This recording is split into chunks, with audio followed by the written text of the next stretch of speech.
আবহাওয়া অনুকূলে থাকায় লালমনিরহাটে পটল চাষাবাদ করে ঘুরে দাঁড়াচ্ছেন কৃষকরা। বাজারেও দাম ভালো।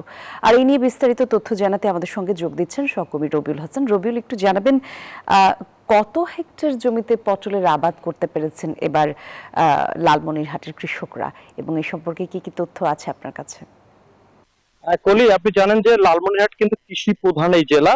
আবহাওয়া অনুকূলে থাকায় এবং এখানকার মাটিও খুব ভালো বিষয়। এ প্রায় কিন্তু 4 থেকে 5 হাজার হেক্টর জমিতে কিন্তু পটল চাষাবাদ হয়েছে।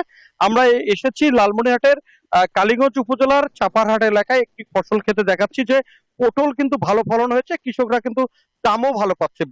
শুরুতেই 2,000 টাকা মন বিক্রি করলে বর্তমানে কিন্তু 12 থেকে 1300 টাকা মন বিক্রি করছে। এবং পাশাপাশি আপনার একজন কৃষকের সাথে কথা বলতে চাই, আপনার সাথে কথা বলতে চাই, কেমন লাভবান হচ্ছেন যদি একটু বলেন।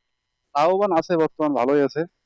এর আগে আরো ভালো ছিল, মনে করেন যে এর আগে 2,000 বা 2,400 টাকা বিক্রি করছি, 1,200 টাকা বিক্রি করি।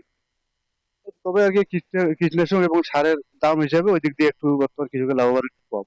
ধন্যবাদ আপনাকে। আমরা শুনছিলাম একজন কৃষক কিন্তু বলছিলেন যে ভালো লাভ পেলেও কিন্তু সার এবং কীটনাশকের দাম বৃদ্ধি কিন্তু একটু লাভবান কম হচ্ছেন। তবে বলা যায় লাভবান ভালো হয়েছেন, ভালো ফলন হয়েছে এবং কৃষকরা তাতে খুশি। এই ছিল আমার কাছে সর্বশেষ।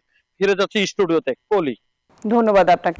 Bashundhara public school and college 2026 শিক্ষাবর্ষে ভর্তি চলছে।